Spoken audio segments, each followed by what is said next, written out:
Today we're talking about The Great Outdoors from 1988, starring John Candy, good friends, lifelong friends, John Candy and Dan Aykroyd. Written by, if my thing went off, written by not Howard Hughes. John Hughes. John Hughes, and directed by his good buddy Deutsch. I can't remember. My notes went away. I don't know why. He said, "Here, you want to do this?" I said, "Okay, I got all that stuff." If you just The Cult of Cheese Film. Welcome back, cult members, to the Cult of Cheese Film. I am your adorned leader, Cheese Film. And today, as my deceitfully deceptive co-host said, we'll be talking about The Great Outdoors, a place you should never go. Stay inside and listen to the show. Actually, funny enough, we try not to watch movies together that we do on the show. On purpose, because we'll talk about them while they're on. Exactly. And so we did this one. We watched this one together. Right. In your proto home theater. Yeah, that's coming along nicely. It's coming along pretty nicely. We got a good projector in there, and we put up a sheet. Don't have a screen yet, and even on the sheet, this projector looks great. It's got my full endorsement on that.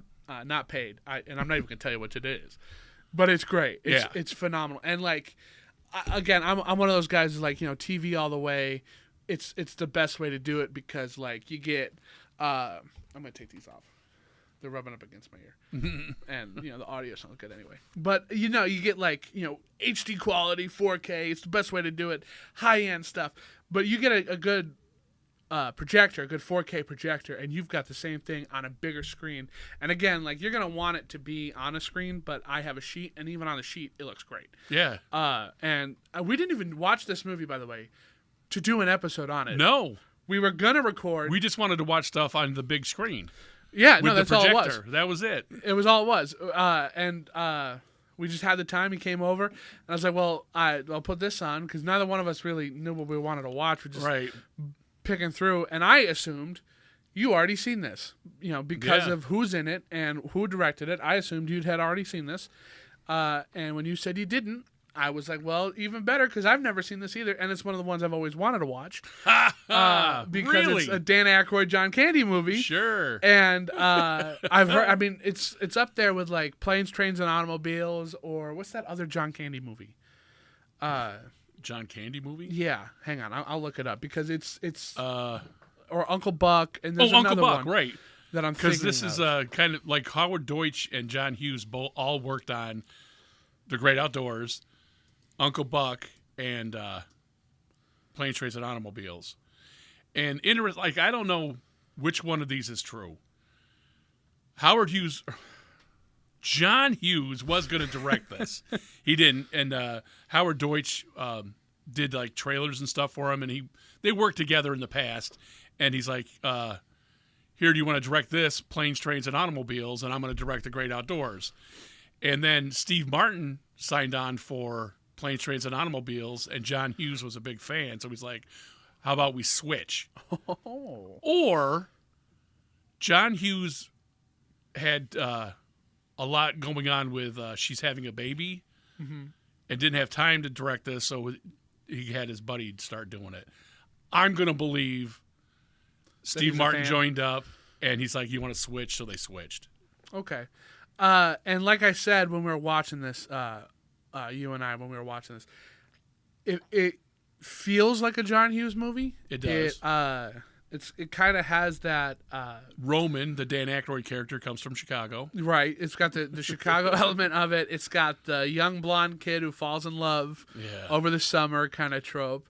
It's got John Candy in it. But there's an element to it that kind of feels nostalgic and timeless a little bit. A little bit. It's supposed to. Yeah.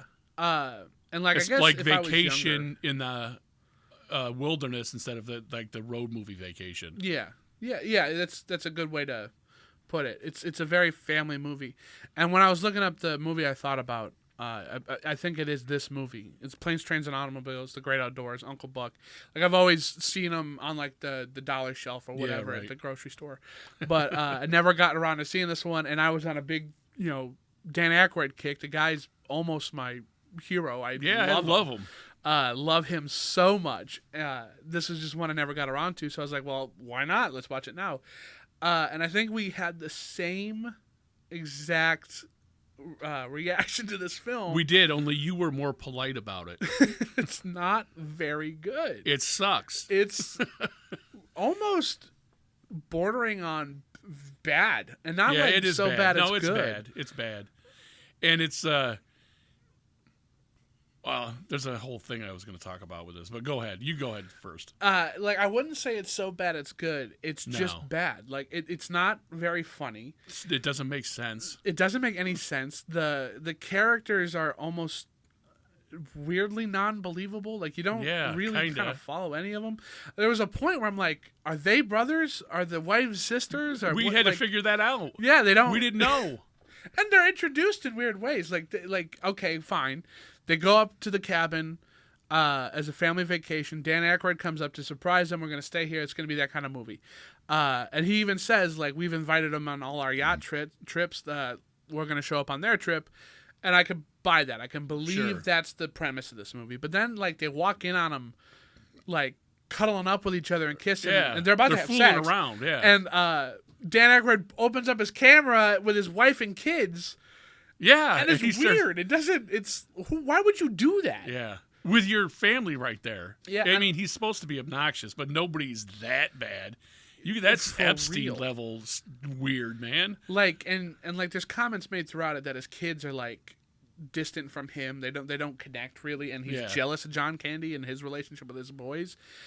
That You is not a wouldn't good tell way to that show that. Yeah. By the kids acting either. And it's like one of these cameras. This right here behind me. Yeah. It's like one of those kind of cameras. It's from 1988. It's a 1988. The tape is in the camera. Yeah, the VHS tape. Yeah. It's not even like a little cassette. It's a home video camera. Right. But I just mean like it's not like a one of these guys. It's a big obnoxious kind of thing that he brought, and it's never shown again. They never bring it back out. It's just for this gag, and then it's gone. But this movie, it just feels like it fumbles the funny parts. Yeah. Especially, which is weird because Yeah. Dan Aykroyd is a funny guy. Right. These guys may cut their teeth in Second City in Toronto. And John Candy went on to be on SCTV. Dan Aykroyd went to Chicago and was with National Lampoon, and then Saturday Night Live. Yeah. Lorne Michaels poached everybody from National Lampoon and really screwed them over. And so it's not like it's not us making a movie who think we're funny.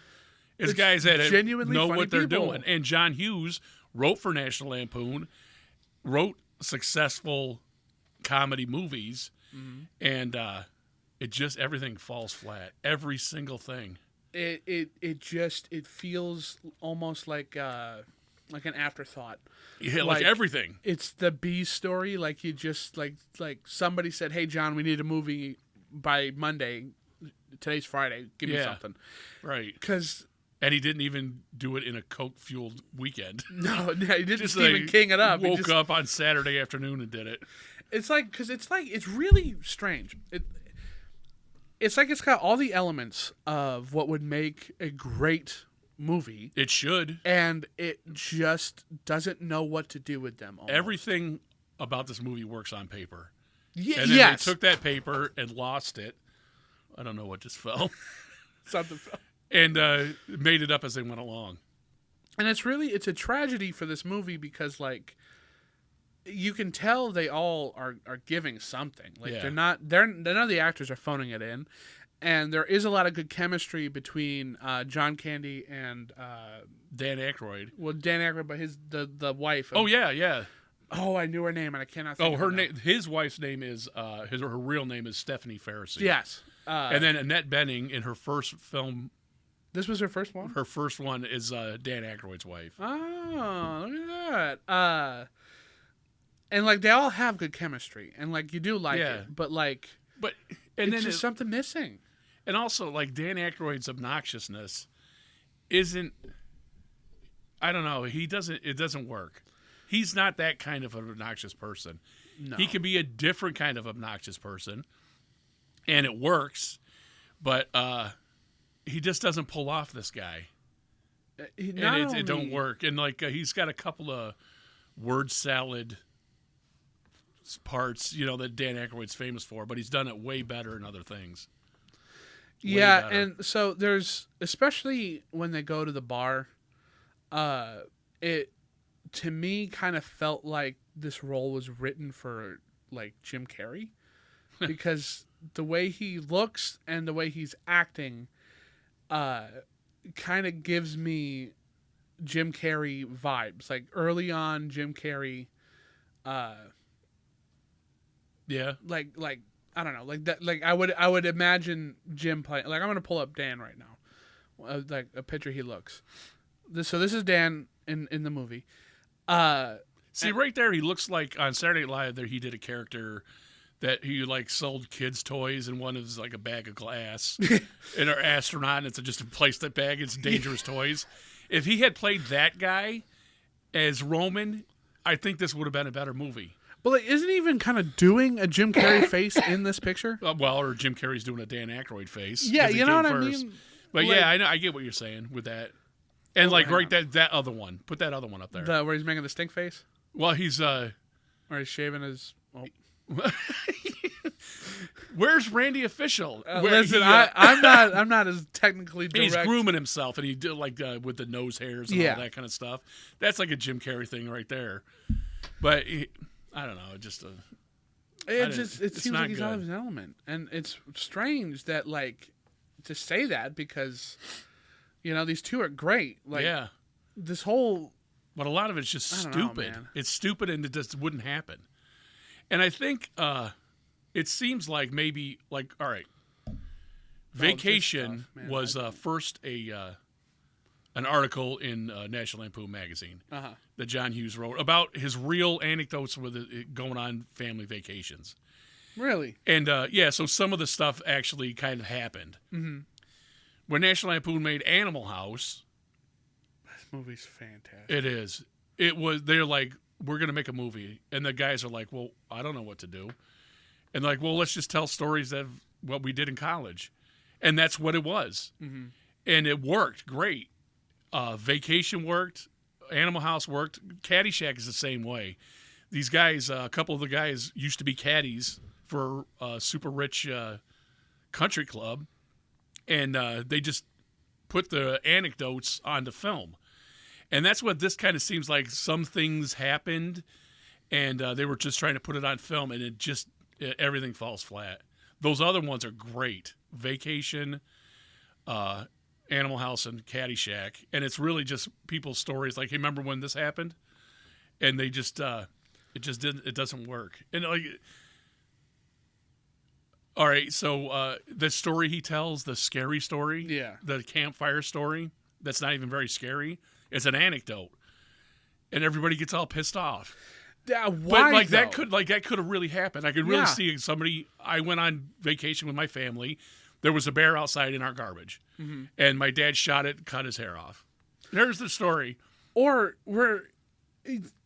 who cares? It's supposed to be a scary story, kind of like he even gauze it up like that, like that's to be expected. Yeah, But for whatever reason, they're all pissed everybody off. gets mad at him, and Yeah. it's like, why? Why do that? Like, it's the trope. It's the thing. Yeah, right. People You're in real supposed to life do do that. it. Yeah, like it's to be expected. And I mean, I wasn't expecting it to be a bear, and I Yeah, I mean, thought it like was they gonna be a do really cool Chekhov's one. gun it with like we're gonna set up the bear now, have a bear thing later, and then at the very end, the bear's gonna be there. The bear, by the way, almost got an Academy Award for he's in the movie after this called The Bear. That bear's a famous bear. He's an active bear. It handed out an Academy Award. Who was it that grabbed it? I don't remember. But like the bear had the envelope in its mouth, Oh my and God. somebody Mike Myers had to go get it from him. So it's a famous bear. This bear's not a joke. It's they call him the John Wayne of bears. The John Wayne. Because he's bear. in everything, or was. Uh, And then he's got to have his bare ass running away. Like And, even that okay, was so stupid. That was stupid fun. That was kind of okay. That's I can laugh at that. Right. They got to 'Cause- pay it off eventually. Yeah, well, because the bear shows up in the cave and it's got the buzzed head, and John's like the bald-headed bear, like Right. it's him. It's the grizzly bear he was talking about in the story, and it's raining and lightning outside, like it's the big climax. And he's the hero. Terrible. He gets the gun off I mean, the whole story is how the movie ends. Yeah. And he shoots the bear with his buckshot gun, and it skins the fur right off the butt to be funny. And it's a human butt. It's not a bear butt. I It's don't got know. cheeks. I was thinking that's about. I think they might have just shaved his ass. really, you think? I don't know, because it's like. Well, what else would it look like under there? It would. That's what it. I don't know, man. Well, have you seen? And like they a really didn't have dog's special butt? effects. Like, No, man. I. like they're not. I don't know. What did we learn something new about you today? Well, hang on. You know what? Hang on. I'm gonna look up a bear butt. Hang on. But yeah, like that. Like okay, they were gonna have They had a mechanical fish, and the big monster thing was supposed to be a fish, and the twins are afraid of the fish and all this stuff, and the mechanical fish ended up breaking, so they went with the bear one. But all of the whole ending, or come to find out, Dan Aykroyd only went to on vacation with John Candy's family to put the pinch on him because he's broke. And he gets money from him, has a change of heart, turns around, comes back, and there's a lightning storm. The lightning guy is kind of funny. Guy got hit by lightning 60 times Yeah. or whatever. So, and then his kids get out of the car in the pouring rain lightning storm, and they're little kids, so they would be scared. Right. And to go run off into a cave, it's just stupid. It doesn't make any sense. So.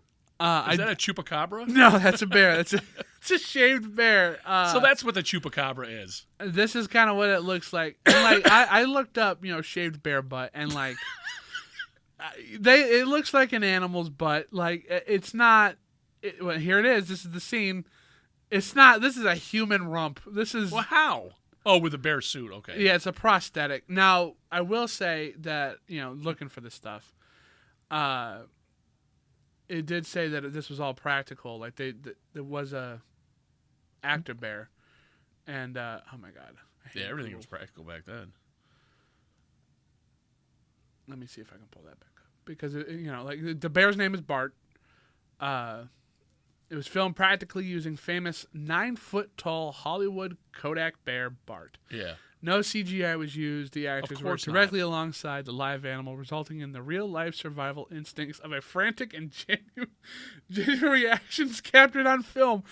That's kind of awesome to know that the reactions were real. Yeah. Now, if a 9-foot bear stood on your back, I don't know if you'll just be able to get up and walk away from that because bears are not. They're not light. No. There's They're no very diet bear. I think the smallest bear is even still like koala bears are still like heavy. Yeah, right. They're dense.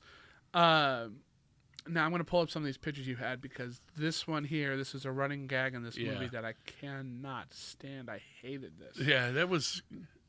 What's with these talking raccoons? Yeah, It's not funny. They're talking in their own language, and then they have Subtitles. That's the real from the movie, and it's. First of all, and then all their garbage is covered in maggots all the time. Already? Yeah, it doesn't make any sense. It's not funny. They live near a bog, apparently. I don't even think they still got to grow. I don't know how long maggots take to hatch and mature like that, but and all their stinky ass garbage is in that house. Yeah, that was John Candy's family. Did you put it on the big screen? Yeah, I did. But yeah, that's and like that water skiing one. Yeah, I kind of like it's the kind water of like skiing yeah, thing. that was the best part. I think that's the climax way more than the bear. I actually would like to. I'm going to look this up too because I'm. My gut says that was a stunt double, Oh yeah, it was not John Candy. but it was a bigger stunt double. Like Sure, it wasn't. But I mean, like there's- John Candy, you got to be trained to do that kind of stuff, Yeah. like the jump and that kind of thing. It's Well, you got to be trained, and you also have to be insured in it too. Like yeah, like right, exactly. A big problem with like what's his name? Tom Cruise. Yeah, right. Is insuring him. Yeah. Because he does all that stuff. Does it all. Unbelievable. Scene behind the scenes. But yeah, this movie is not that great. You're better off watching Vacation. Any of the first 3 Vacations, because European Vacation is pretty good too, and Christmas Vacation is obviously an iconic one. But I like the new Vacation too, and a lot of people crapped on it. But those jokes in that are way more in line with National Lampoon magazine than National Lampoon's Vacation was. I liked the remake I because like of it a how lot. mean-spirited it was. Yeah, and on one part, the kid, it's not mean-spirited, but it's rude. And the kid, I mean, that and kid was I'll get to a mean-spirited. point. He's got a bunch of stuff, and he's got Jack Kerouac's Book of Dreams and Ken Kesey stuff, and I'm like, I know every reference he's making right now, and he's supposed to be the big nerd loser. The stunt was a stunt man, legendary water skiing professional Bob Lapointe. Bob Lapointe, He did that. Best known for his skiing. yeah, all the well-known water skiers. I don't know. I thought that was funny. It is funny, but a if funny you're guy. not in the water skiing world, you don't give 2 craps who that is. Now, that's the best scene in the whole movie. Now, yes, you did. You pointed this out, and I will say, their chemistry. I like them, and I don't know. Maybe that's what I liked about it, and why I was so nice to it is because I do like these two. Yeah, And right. I do like these two acting together. Well, you didn't like them so much in Nothing But Trouble. Well, that's because but John Candy's barely in it, and Dan Aykroyd is just so despicable. in that He's movie. weird. He's He so directed it too. gross. That's not why this is the best scene. Go put that back up there. Oh, are you gonna talk? Oh, hang on. If you had a vacation place, you're not going to take your best glasses. So they have these Yeah. ones. Can you zoom in a little bit? Not well. Okay, you don't have to. Kinda Those blurry. are Return of the Jedi glasses Yeah. that they're using that you would get at McDonald's, and that's kind of a joke throwaway thing. Nowadays, like Tom's got, or Randy Official's got mine. Yeah, I got a couple of Empire and a couple of Return Jedi. Jedi ones. But they're like, I would be like, why we got these in the woods? These are heirlooms. They don't pull attention to that either. They're They- just because- drinking out of them. Yeah, they're throwaway glasses. You could tell that they came from like McDonald's or something like that. Looney Tunes had them too. Like you get them free with French fries. They're Well- not. It's not something you could make a point to go out and get at that time. Nowadays, It would be. You have to, yeah, and they're numbered and all that crap. But Well, back then, it's they're throwaway things. You wouldn't even keep them. more of what I'm talking about is that the movie doesn't recognize them either. They're just drinking out of these glasses. Yeah. You and I Yeah, noticed what was on them, Yeah. and you and I pointed out that they're Star Wars Exactly. glasses. But I don't even think we would have even noticed if they were not on that screen. I If wouldn't. the, if the I don't image think I would wasn't have. 150 inches wide. If I was looking at it in my bedroom, because that's a big screen. But Yeah. like on a regular CRT TV, You I would don't never think you know. could tell. Yeah. And because like I know this because Court and I just rewatched Midsummer on that projector. Uh-huh. up Oh yeah, there. you told me that. And there was stuff Yeah. she didn't notice that she pointed out on there. And just because the image is so big. In the like some people, they must have a big thing like that. But I've seen videos about Midsummer that people are noticing those background details that it's hard to see on a smaller screen. But like, if this movie was made, if they wanted to, they could have, drank out of the glass and be like, my kids love this movie. Yeah, right. I never really got into it, but like, they don't. They're just there, and it's Yeah. kind of wild. That's why it makes sense time period wise. Yeah, it even if does. they're up in the cabin. Yeah. The movie just came out. They got it with McDonald's, like you said, they're Look the McDonald's other way. cups. What? You try to look at me Because you're sitting over here for me. I think it's great. But like E.T., he purposely Well, you're had doing them it use now. Yeah, I do. I keep doing it too.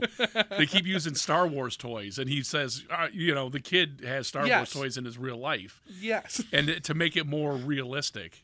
Exactly. And that's probably why they don't say anything about that, because you would just take it for granted.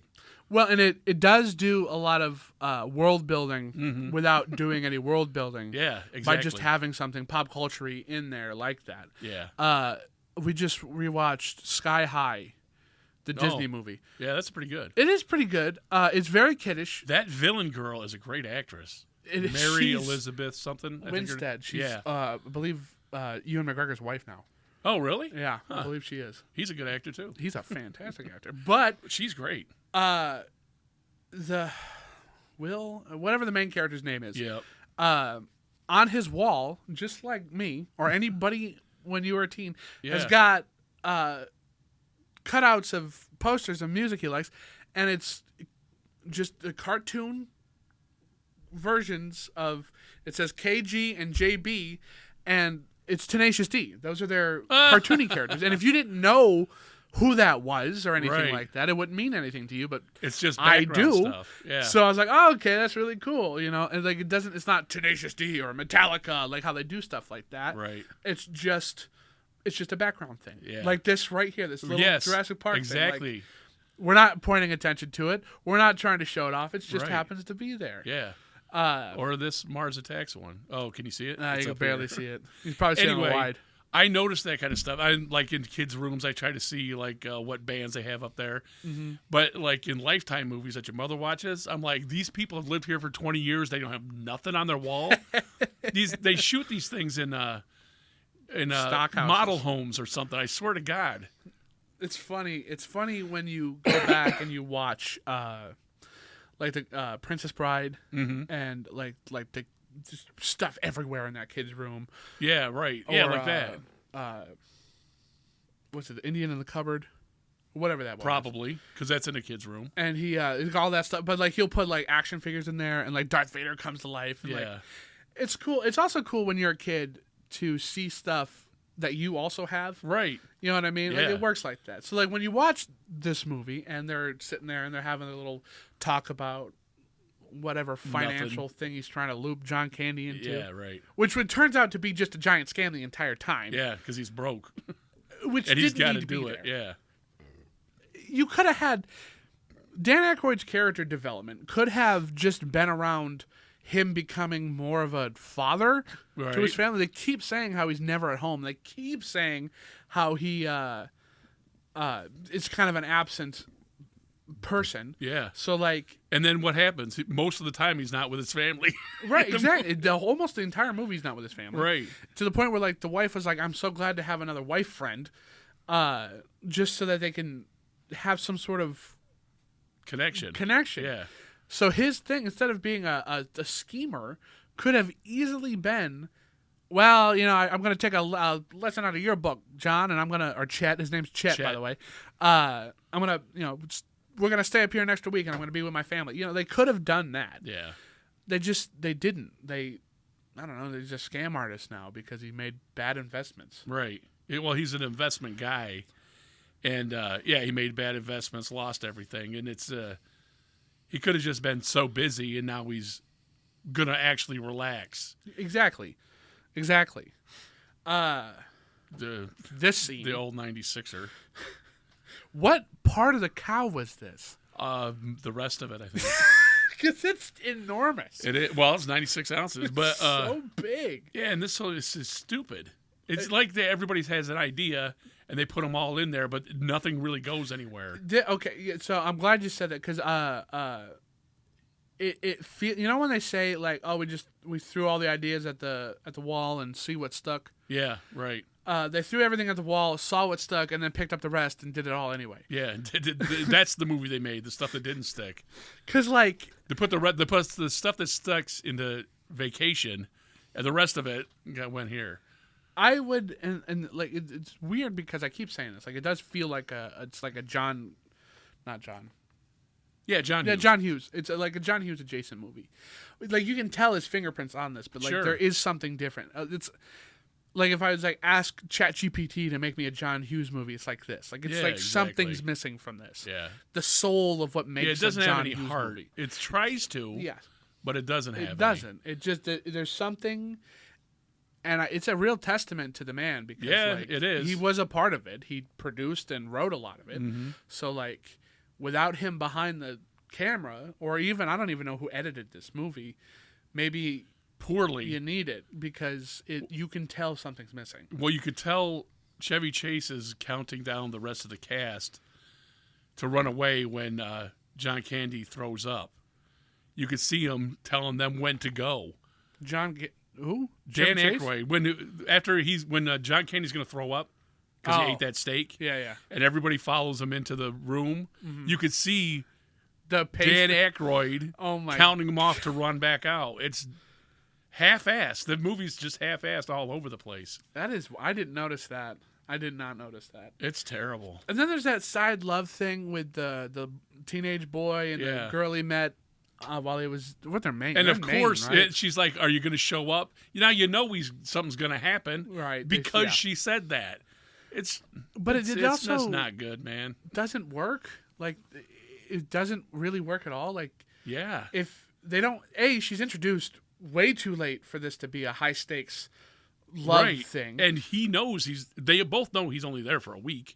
Exactly. And I don't know. It's it just didn't work. Like you could see them trying to capture on like the whole like 16 Candles Yep. or Totally, The Breakfast Club or something like that, where like there is a love they interest. found love despite Yeah. it all, but it just didn't work. No, it doesn't work.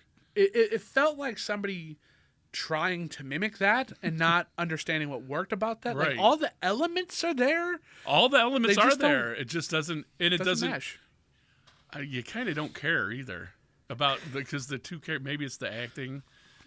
I'm not trying to crap on kid actors, but I just don't care. Yeah, I mean, and like, yeah, there's just nothing. There's nothing there. The adults are fun, and you enjoy the adults. He's got 2 boys, doesn't he? John Candy? Yeah, Yeah, I don't even Yeah. know what's going on with the other one. I straight he's up got 2 boys, and then Dan He's Aykroyd's got two got 2 girls. girls, the twins. that other boy, the youngest of his sons, Uh-huh. like is trying to, be like with the cool uncle or whatever. Like Yeah, that's his whole right. thing. But like, Yeah.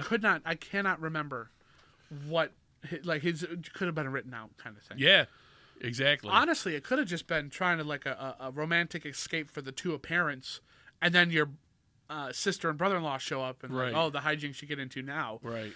But I don't know. It tries to be a family movie without any kind of heart. And no You know? teeth. There's nothing to it. There's no bite. There's no nothing. And I was really impressed that we went that whole movie and not one time either one of us said, "Man, this is kind of bad." Yeah. We waited until the movie was completely over to say that. And then we were like, that's "Hey, we'll funny. do it on the show. We'll do a Yeah. podcast out of it." Like again, it was completely this was not planned. And I like how off the cuff this became. Yeah. Like and the whole reason why we're doing it for this comedy month, the rebirth of the show, is just because we happen to have watched another comedy movie in the time. Yeah, right. Like, for us, we just got done doing Young Frankenstein. Then there's going to be the 2 Steve Martin. Steve ones. Martin movies, and then we're doing this one at the end to kind of finish it off. But then, we didn't go into this planning that. It just so happened to be, and that's kind of like natural Yeah, it is. that I like. And we'll have to go see the remake that Kevin Hart's going to be in. Of this movie? Yeah, I They're just found that remaking about this that. Well, movie? they're supposed to be remaking this movie with Kevin Hart, and I think it's going to come out this year or next year. Huh. Weird. The universe made us watch this. Yeah. What are the odds? What are the odds of that? Yeah. But Did you watch the roast of Kevin Hart? yeah, I did. Did Me you and like your it? mother and yeah, I went into it thinking this might not be so good because it's Netflix, Uh-huh. and I didn't know Jeff Ross was going to have anything to do with it. He did, and it was offensively great. Did you watch it? No, I don't like Kevin Hart really at all. I don't think he's very funny. I did. I I do. rode the high of Kevin Hart, and then he just kind of kept doing the same thing. I just kind of found it annoying after a while. Yeah, his stand-up's good though. I like it. We watched his most recent one too, and that was pretty good. Is it? Yeah. I just maybe If you it like was- Kevin Hart. Well, I kept watching Kevin Hart movies. I've seen a lot of his stand-up, and like again, like in the beginning there, I was all for it. He's really funny. I liked his chemistry with The Rock and all this. Yeah, that's. But after great. a while, like it just really felt like he didn't want to do anything else. You're like other phoning than it that. in. Yeah, almost. Yeah, So yeah. I The didn't Rock check it was out. in it too, and he was like pretty much the highlight. Like they built up basically to The Rock being out there making fun of him. I saw a couple clips from it. I saw a couple jokes from it. A lot of people are upset with stuff that like Kill Tony. Do you know who Kill Tony is? Yeah, Tony Hinchcliffe, he was Yeah, in it or too. Tony Hinchcliffe. He does Kill Tony. That's Right. what it is. I don't really like Kill Tony. I only saw it once. I was talking to your brother about this because we watched it, and it's like it's almost making fun of people. Comedians making fun of each other makes sense, but like they get new comedians on there and then eviscerate them, and it's not. It's uncomfortable to watch because it's not funny. It's just shitting on somebody. I'll check it out again, but the first impression I got of Kill Tony was not good. He likes to punch down hard. Sometimes, well, I could go with that because I can't think of his name now. He does pretty offensive kind of jokes, and what is his name? Anyway, I get the feeling Tony Hinchcliffe's kind of like that, and like some people just don't like that. Like Right, here's this yeah. one guy's joke. You ready? Yeah. The other day I opened the door, my brother was masturbating. I said, "Get in the house." Well, okay, but like Here's that's another kinda one. Here's funny, another though. one. I just got off the phone. I just had the greatest phone call of my life. And I hung up the phone, and my mother and my brother called and said, "Dad died." He's like, "I know. I just got off the phone with Mom." But that's so see People that's not the people same. will hit the roof faster than the baby will hit the floor. Like these they're rude jokes. But, Yeah. Well, but people that's get kind upset of- when you start talking about dropping babies. That's kind of along the lines of like Norm Macdonald would tell, though. A little bit, yeah. What Tony Hinchcliffe does is just like being mean, and then he's like, "Haha, I'm funny." Like he's See, like that's what I kind of thought at first, but his stuff on that roast, it was roast stuff, but it was roast stuff. It worked, and I laughed, and it was good.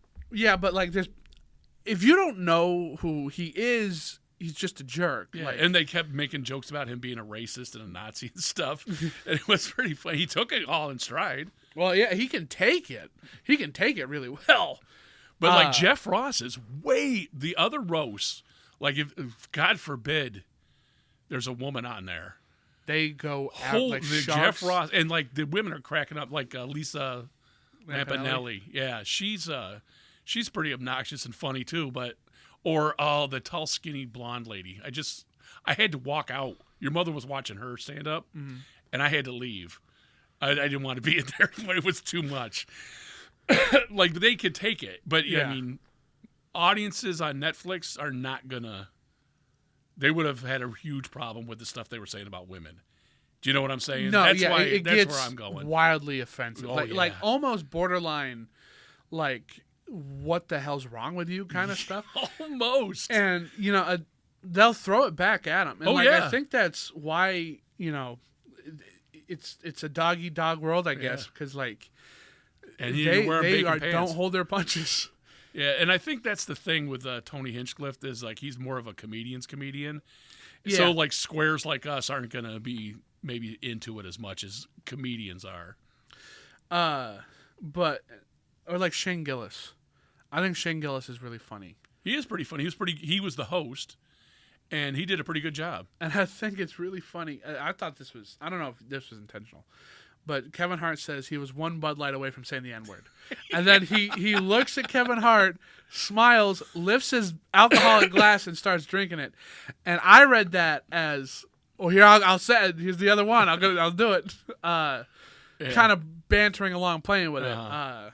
But it's also a joke about Bud Light. He's a low class kind of guy. No, yeah.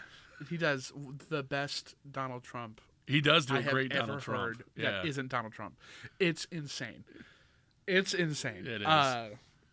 He was in Knoxville not too long ago. Yeah, he was. My buddy went to see him, and I kind of regret not going. I don't. You don't like him? You don't think he's Why that funny? not to pay for to go see him? And like he got hired to be a cast member of Saturday Night Live. Yeah, and and then then he something got came fired. out. He got fired before he was even on the show. And then they Then got brought him popular. back. Yeah, and he got to be the host, and that was pretty good. But like other people are better. But then a long circle roundabout saying I don't know why Kevin Hart's remaking this movie. I don't know why they would like. Well, it's why a good this one? idea to have a fish out of water story with like city people going to the great outdoors. Yes. And like they could be like that. I don't know. Maybe The Rock's going to be in it as the brother-in-law. I don't know. All I know is I heard he's going to remake this movie. So take it with a grain of salt. It might never come out. But Dan Aykroyd ended up doing this movie because Chevy Chase and Bill Murray both turned it down. And I think if you want to see what Bill Murray would have done with the Chevy Chase character, watch What About Bob, which is basically the same. It's Richard Dreyfuss takes his family on vacation to a lake, and he's a psychiatrist, and Bob is his new patient who is extremely needy and goes to. I don't like it. Richard Dreyfuss is... My in-laws love that movie, and I just don't like it. Richard Dreyfuss is Hooper, right? From Jaws? Yeah. Not Quint. Yeah. Because there's a Family Guy episode where Richard Dreyfuss shows up at like a Yes. skit. But they drew Quint. Oh, I don't know. You know what I mean? Like, I don't know. I've seen Richard Dreyfuss on there. Like and then he narrates something too. He's like, when he's like wow, I can't remember his name. The fat kid from Stand By Me, who was also in Lord of the Rings. He's like, can you believe it? He's married to Rebecca Moraine. I like when real people do their voices on Family Guy. Well, maybe they didn't. I guess older Richard Dreyfuss really looks like this. Mm-hmm. I thought he had a cap on, though. I don't know. I thought he looked like somebody else, and he wasn't. He's going to the bathroom, and he's like... Oh, wait, yeah, and what's his name is filming him? Filming him, yeah. Close Encounter of the Turd Kind. Yeah. This is funny. I could have sworn he was wearing a hat, though. I don't know. It doesn't matter. Yeah, it doesn't matter. Richard Dreyfuss is good, though. I like him. Apparently, he's kind of a nightmare to work with. I heard he's a jerk, yeah. And it sucks. That sucks yeah, to it hear. Does. It does suck to hear because I like watching him and stuff. Yeah, I think he's a really good actor. He was one of those people a couple years back who, I don't remember the exact quote, but he's like, it's a shame that white people can't play black characters because it lessens the range you can be. And it's like, what the hell are you talking about, guy? I don't know. And I always thought it would be funny, like, just let anybody play anybody and just watch the consequences roll in. Yeah. Like, Obama goes to anybody's like, I want you to play me in the upcoming Obama biopic. And As Jim Carrey? Yeah, Jim Carrey. That's the exact person I was thinking of. Oh, was it? Yeah, it was. But like, don't put Jim Carrey in blackface or anything like that. No, Just have no. Jim Carrey be Jim Carrey's character playing Barack Obama, doing a Barack Obama stuff, and then like I don't know. I think that would be a funny thing to do. Yeah, it would be. Fred Armisen used to do Barack Obama on Saturday Night Live, and he did it really good. Is he the shorter guy with glasses? He also does in a Prince. lot. I think I'm the same guy. He did a show called Portlandia too. You said Fred Armisen? Yeah. He also did a stand-up thing called Comedy for Drummers, and I thought it was really cool. And I'm like, to your mother, you gotta watch this. And she didn't care at all. She didn't want to see it. I was like, isn't that funny? And she's like, no, this is stupid. Fred Armisen plays a lot of like one-off characters in like certain like sitcoms. Like he's in he does. Brooklyn Nine-Nine. Parks and Recreation too. Is like a third world dictator. It's hilarious. You have a dentist appointment. You don't show up. Go to Jail. That's hilarious. He's a funny guy. He is a funny guy. And you know what else is the greatest too? Because he's in a lot of these. Yeah. It's called Documentary Now, and it's supposed to be. It's Seth Meyers and Bill Hader basically do mock documentaries, and Fred Armisen was in a lot of them. He was Nanook of the North, who then he realizes he's being filmed and then starts being a diva. It's pretty funny. This Eskimo guy starts being a Hollywood diva just because he's on TV. I think Documentary I Now is saw great. the trailer with you after watching this. Is Larry David and Barack Obama are making something. The teaser for that cracked me up. Yeah, the teaser was damn good. Where he's like, can I put you as an emergency contact?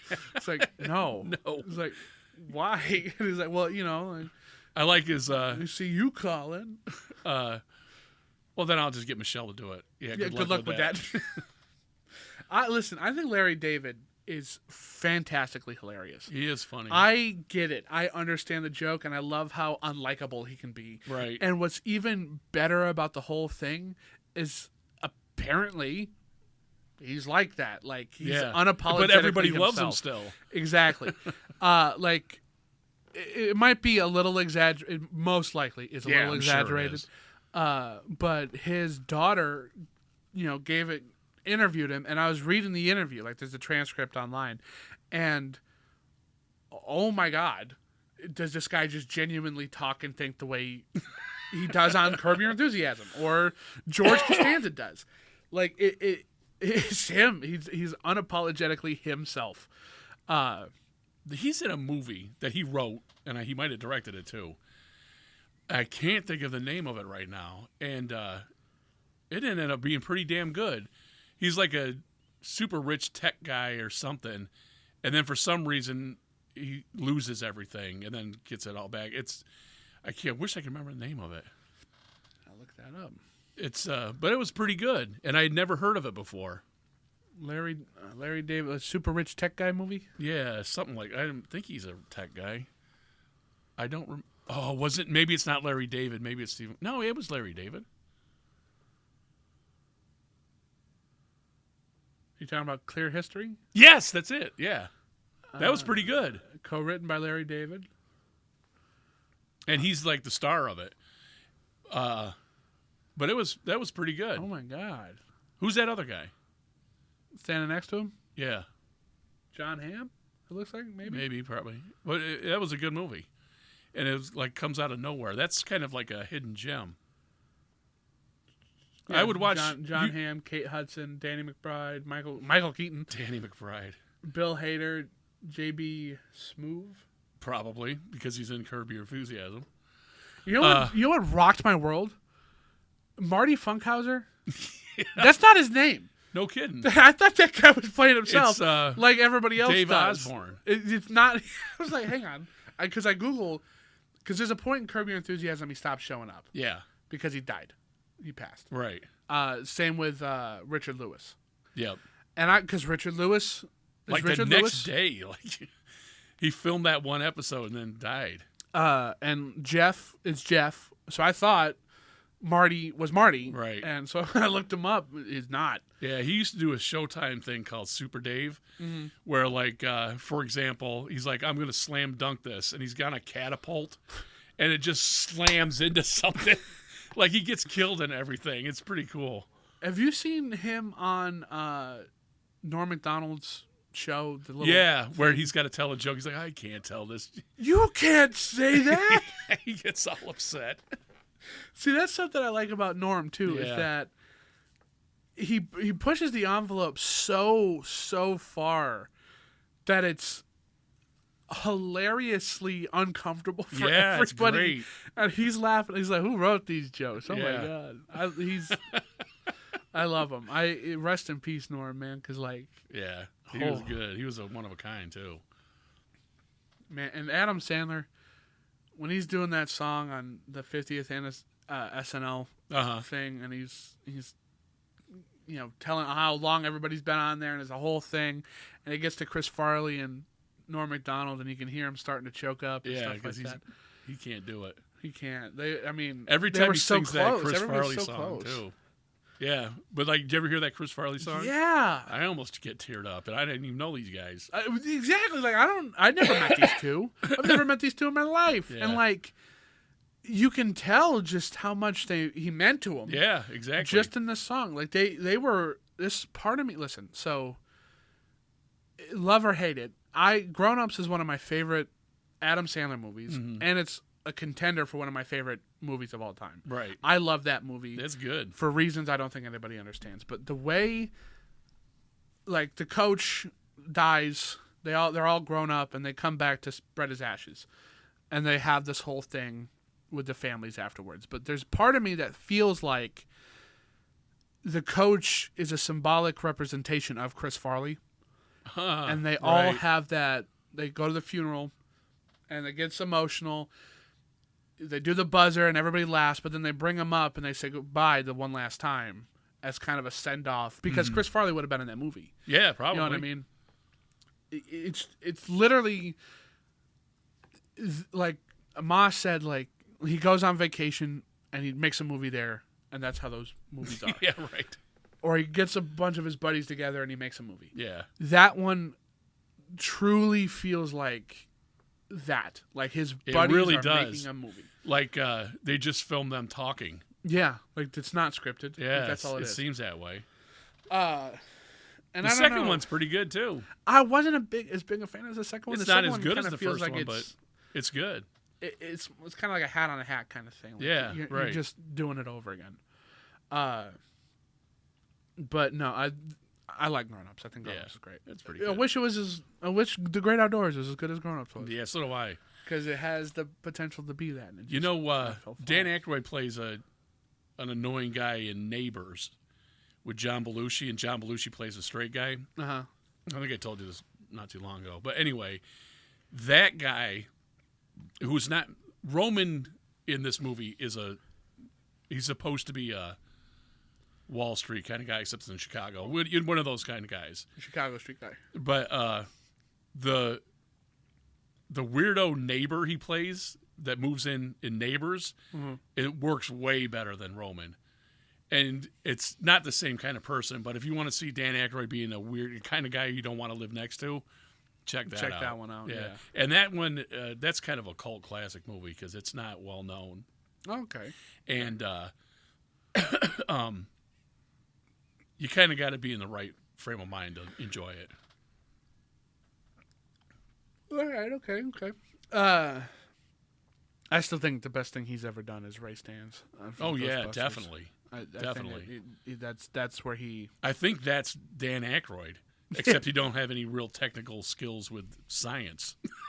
You know what I mean? Because with the ghosts and all the supernatural crap, he knows that shit. He does know that, and apparently, I don't know how true this is. This was stuff I kind of looked into back when I was a kid, but his parents. Yeah. Were paranormal investigators. Yeah, right. I think his grandparents too, or grandpa. Like there is a lineage there, Yeah. and the stuff that they used in Ghostbusters would go on to inspire stuff that paranormal investigators really use. Not like yeah, right. proton packs and stuff Yeah. like that, but like the meters they get to read the I don't know, electromagnetic fields in the air, or whatever that is. Right. That's inspired by Ghostbusters. The whole how they're doing it is all Ghostbusters adjacent. So Yeah, that it movie is. did kick off in a pretty good way. And it's got some but pretty like good vodka. when in Ghostbusters they look at Rick Moranis' guy. Tully. Louis? Excuse me. He's got the thing on his head. Yeah. And then they show what he looks like, and it's The dog? Zool, Yeah. or whoever. That looks like a FLIR camera, which is a real thing now. Yeah. And I like how they set that up too earlier on with Dana. She puts it on, and like you can see her Yeah. head. Yeah, And then- right. And they But they don't point it out. they They sh- just let you see it. exactly exactly. And like they just subtly drop Tobin's spirit guide. Yeah. Somewhere they're gonna check, and like I have that. Yeah, upstairs. right. You know what I mean? Like that became a thing. I like how in the video game, when you scan things, you're updating I think Tobin's that's spirit cool guide. too.